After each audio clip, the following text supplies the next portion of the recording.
नारायणं नमस्कृत्य नरं चैव नरोत्तमं देवीं सरस्वतीं व्यासं ततो जयमुदीरयत। ओम नमो भगवते वासुदेवाय। तत्र आदौ वेंकटेश महात्म्यं प्रवक्ष्यामि। नारदस्य सुमेरु शिखरस्थ यज्ञवराह दर्शनम। एकदा भगवान नारद सुमेरु शिखर पर एक भगवान के स्वरूप को, यज्ञ वराह को दर्शित देखते हैं। व्यासदेव जी महाराज कहते हैं, पावने नैमिषारण्य सोनकाद्या महर्षय है। नैमिषारण्य क्षेत्र जहाँ बैकुंठ वास है। पृथ्वी पर 8 प्रकार के बैकुंठ हैं। दक्षिण भारत में श्री रंग भगवान एक बैकुंठ है। इसके बाद में थोताद्री जहाँ रामानुज स्वामी वहाँ वैष्णव संप्रदाय का उद्घोष किया, वहाँ पर दूसरा बैकुंठ है। और कांचीपुरम ये भगवान का तीसरा बैकुंठ है। श्री वेंकटाचल ये भगवान का चौथा बैकुंठ है, जहाँ भगवान लक्ष्मी नारायण नित्य वास करते हैं। इसके अलावा पुष्करारण्य में पुष्कर भगवान का 5वां बैकुंठ है। छठा बैकुंठ नैमिषारण्य क्षेत्र है। और 7वां बैकुंठ श्री बद्रिकाश्रम है। और 8वां बैकुंठ हमारे उत्तर भारत में आगे जाकर के नेपाल क्षेत्र में है, जहाँ गंडकी तट पर शालिग्राम भगवान का प्राकट्य है। तो इसलिए ये नैमिषारण्य क्षेत्र है, ये बैकुंठ है। सोनकाद्या महर्षि है चक्रिरे लोक रक्षार्थम सत्रम 12 वार्षिकम। संसार के कल्याण के लिए, रक्षा के लिए 12 वर्ष का एक यज्ञ समारंभ किया। तान अभ्य अगछत कथको व्यास शिष्यो महामति। उस समय कथा करने वालों में परम श्रेष्ठ व्यास देव जी महाराज के परम शिष्य मुनि उग्रश्रवा नाम रोमहर्षण संभव है। जो रोमहर्षण के पुत्र उग्रश्रवा हैं, उनका प्रादुर्भाव हुआ। सम्यक अभर्जितस्तेषां सूतः पौराणिकोत्तम है। उनको सम्यक बुद्धि से शांतिपूर्वक पौराणिक उत्तम कथा श्रवण करने के लिए उनका अभ्यर्चन किया। तब उन्होंने उस नैमिषारण्य क्षेत्र में दिव्य स्कंद पुराण का प्रवचन किया। सृष्टि संहार वंशानाम वंशानुचरितस्य च। सृष्टि उत्पत्ति संहार वंशों का अनुवंशों का अनुचरित बताया। कथा मनमंत्राणाम च। मनमंत्रों की कथा बताई।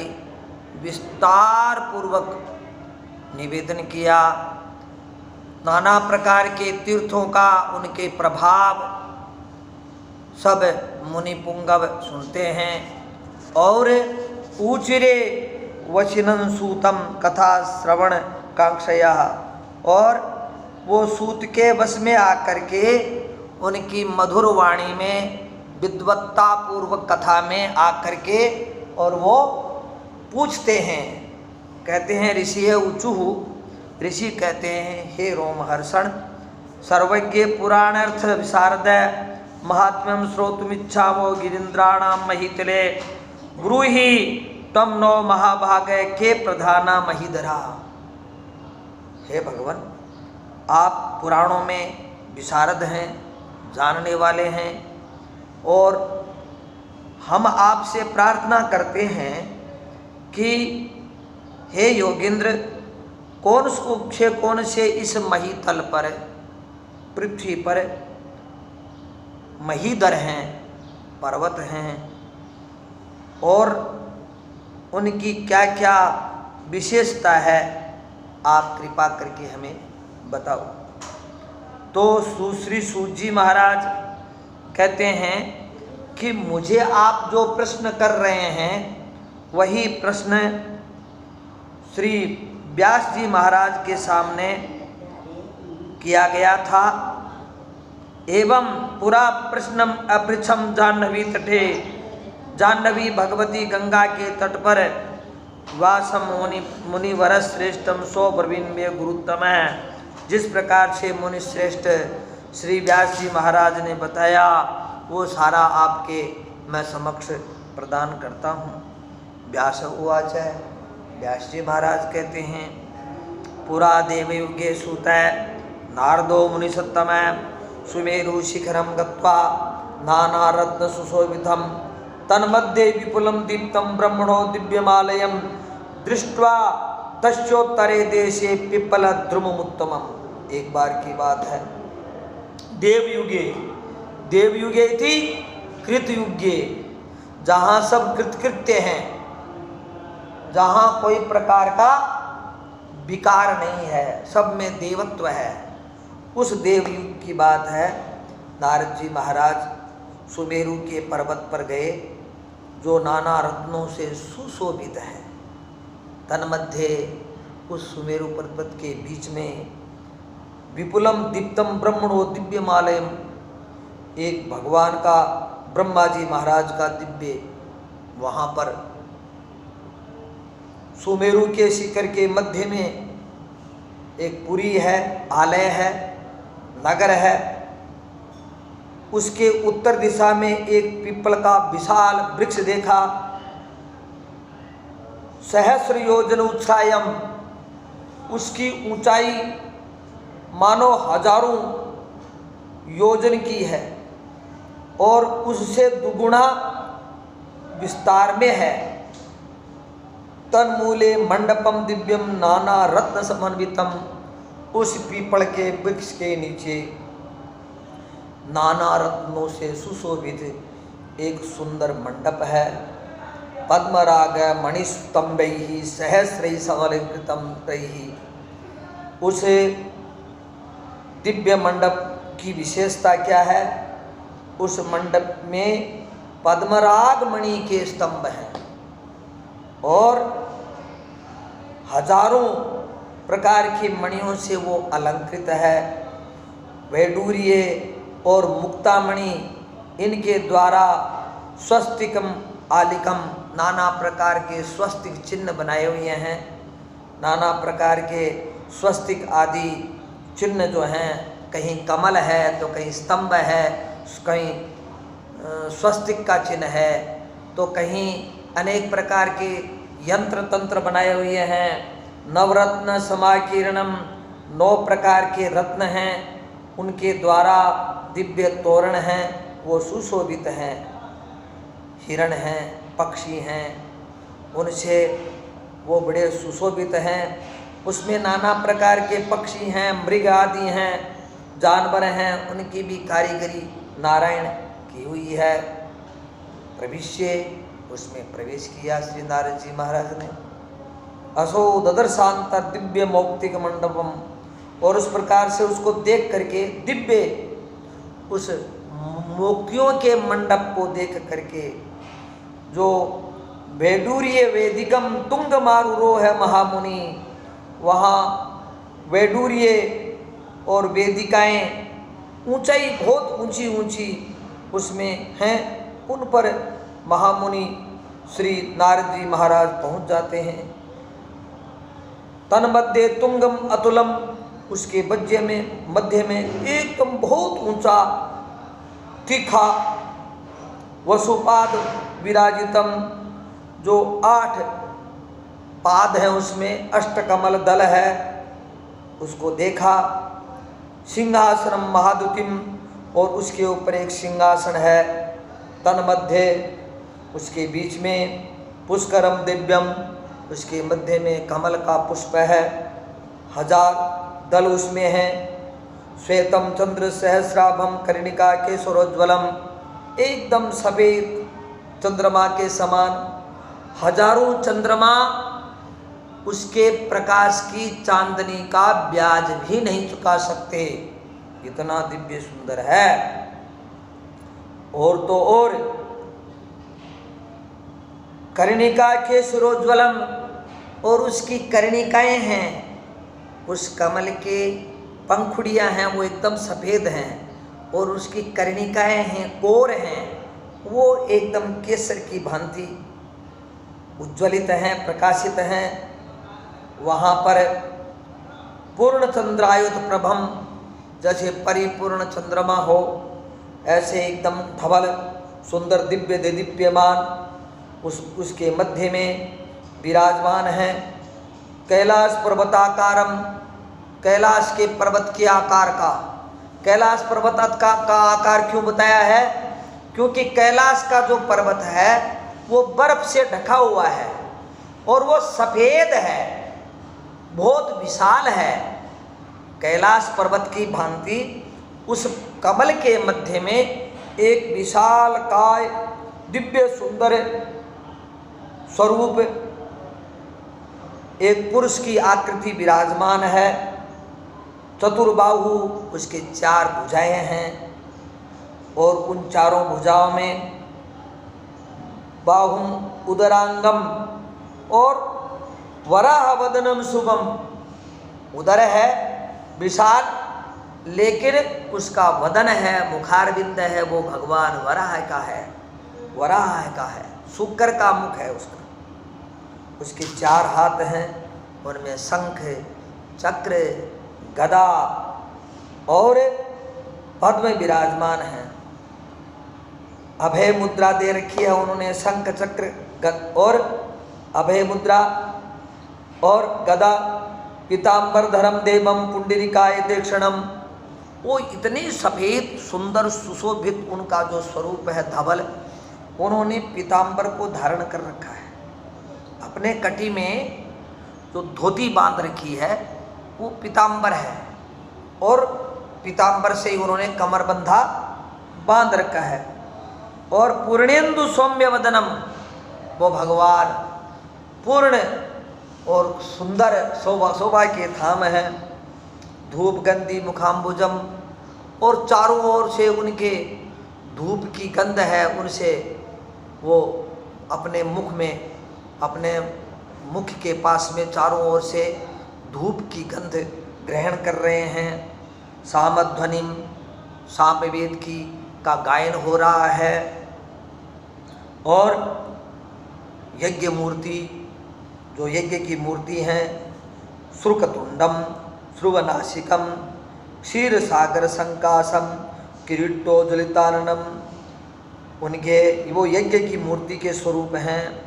उनकी जो तुंड है वही मानो श्रुक है, और उनकी नासिका है वही श्रुवा है, और उनका मुखारविंद है वही क्षीर सागर के समान है, उज्ज्वलित है। श्री वत्स वक्षसम, उनके वक्षस्थल भगवती श्री का स्थान है। शुभ्र यज्ञ सूत्र धारण कर रखा है, शुभ्र शोभायमान प्रकाशित कौस्तुभ नाम की मणि धारण कर रखी है। और श्रीमद्योतम समुन्नतम मोहरतम, इस प्रकार से वो उन्नत हैं श्रीमद से। जाम्बूनदमयेर दिव्य सुरत्नाभरणैर्युतम, वो भगवान यज्ञवरा है। जाम्बूनदमयेर दिव्य ही, दिव्य दिव्य जाम्बून के जो नद हैं उनमें जो नाना प्रकार के रत्न हैं, उन रत्नों से आभरणों से वेष्टित आभूषित, जिनके विद्युत के समान माला है। जिस प्रकार से विद्युत कितनी प्रकाशमान होती है, हम लोग विद्युत को देख नहीं पाते। विद्युत जब प्रकाशित होती है एक क्षण में वो लुप्त हो जाती है, लेकिन वो जब प्रकाशित होती है तो उसकी दिव्यता वर्णन नहीं कर सकते हम लोग। तो ऐसे ही दिव्य प्रकाशमान क्षिप्त शरण मेघ विवोज्वलम और क्षिप्त शरण मेघम इव उज्ज्वलम, इस प्रकार से वो सफेद उज्ज्वल मेघ की भांति वाम पद तलाक्रांत है, बाएं पैर को उन्होंने पृथ्वी पर विराजमान कर रखा है और उस दिव्य पीठ पर भगवान वराह विराजमान हैं। कटकांगद केयूर है कुंडलोज्वलितम सदा, उनके कटिबंधन है, कटिसूत्र है, केयूर है, कुंडल हैं, वो बड़े दिव्य हैं, सुंदर हैं, सुशोभित हैं, प्रकाशित हैं। चतुर्मुख वशिष्ठात्रि मार्कंडेय मुनीश्वरी, और भगवान ब्रह्मा वहाँ उनकी स्तुति कर रहे हैं।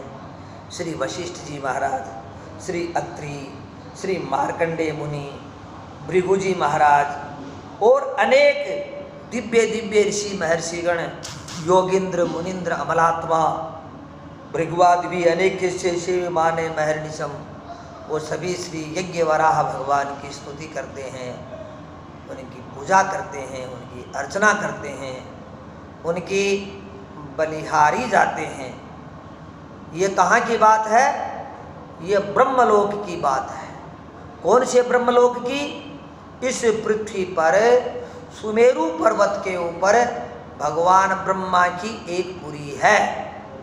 वहाँ श्री ब्रह्मा जी महाराज कमल के बीच में विराजमान रहते हैं।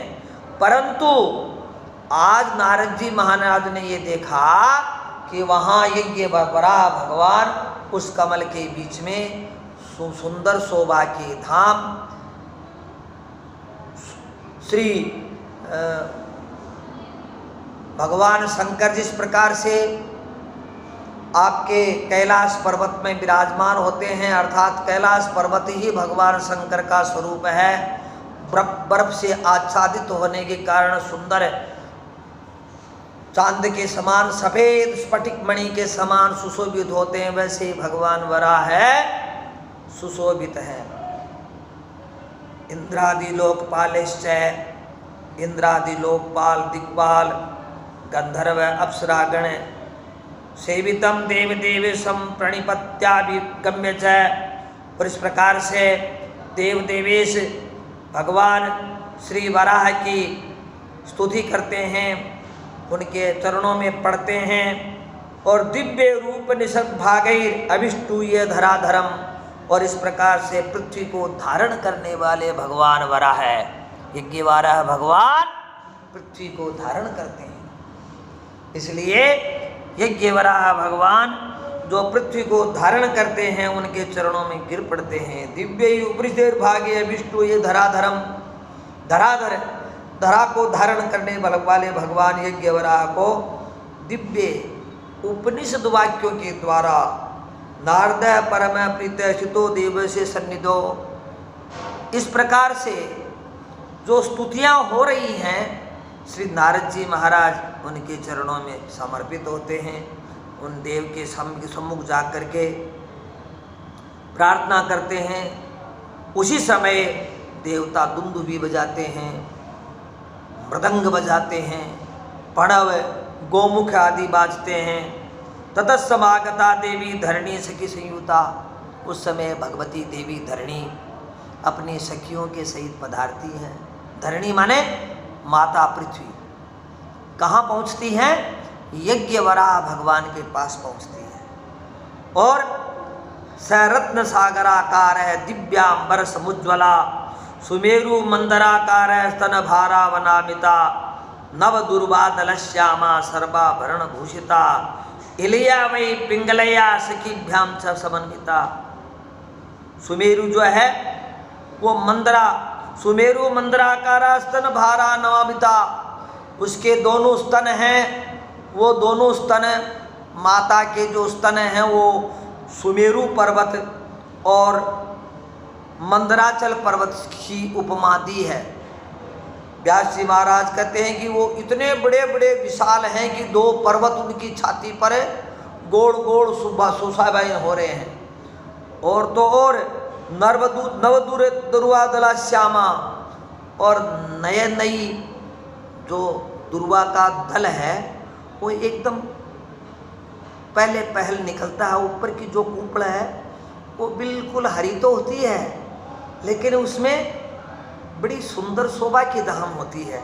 उसी प्रकार से वो श्यामा सब प्रकार के आभरणों से आभूषित, उनकी दो सखियां हैं इला और पिंगला, उनके साथ में समानीताम पुष्पाणाम निचयम मही, और नाना प्रकार के पुष्प लेकर के और पृथ्वी आती है।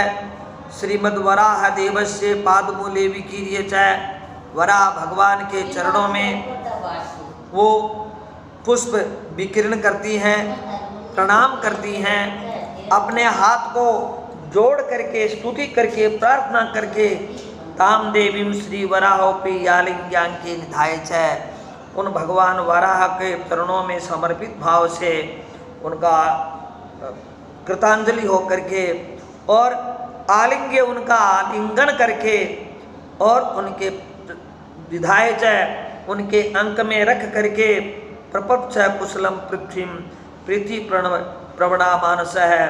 और इस प्रकार से वो अर्पण कर रही है पुष्पादि, भगवान वराह है उनको गाढ़ आलिंगन करते हैं और माता पृथ्वी को अपनी गोद में बिठाती हैं, उनके कुशल क्षेम के बारे में पूछती हैं। भगवान वराह पूछते हैं, श्री वराह कहते हैं त्वाम निवेश्य महादेवी शेष शीर्षे सुखावहे लोकम तयि निवेश्य वत्स हायांधराधनम इहागतोस्मि हम देवी किमर्थम तमिहागता। त्वाम निवेश्य मही देवी, हे पृथ्वी देवी, शेष शीर्षे सुखावहे, तुम शेष के सिर पर आराम से विराजमान थी हैं। लोकम तयि निवेश्य व तत्सहायांधराधनम, और इस लोक में तुम जो उसके ऊपर विराजमान है निवेश है, तब तेरी सहायता के लिए सभी आराधना करते हैं। मैं तो जगत के कल्याण के लिए यहाँ आ गया, आप किस लिए आई हैं यहाँ पर? आप तो सुख से आनंद पूर्वक श्री शेष के फण पर विराजमान रहती हैं। पृथ्वी वाच है, भगवती पृथ्वी कहती है माम समुद्धृत्य पातालात् सहस्र पण शोभिते रत्न पीठे इवो तुंगे सैरत्ने अनंत मूर्धनि कृत्वा माम सुशिराम देवी भूधरान समनिवेश च मद भारण क्षमान पुण्यान तन्मयान पुरुषोत्तम तेषु मुख्यान महाबाहो मद आराधन वदस्व में।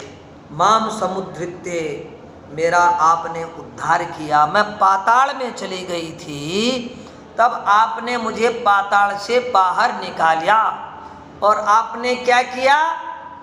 आपने हिरण्याक्ष नाम के राक्षस का वध किया और इसके बाद में मुझे आपने 1000 फण धारण करने वाले श्री शेष भगवान के मस्तक पर विराजमान कर दिया।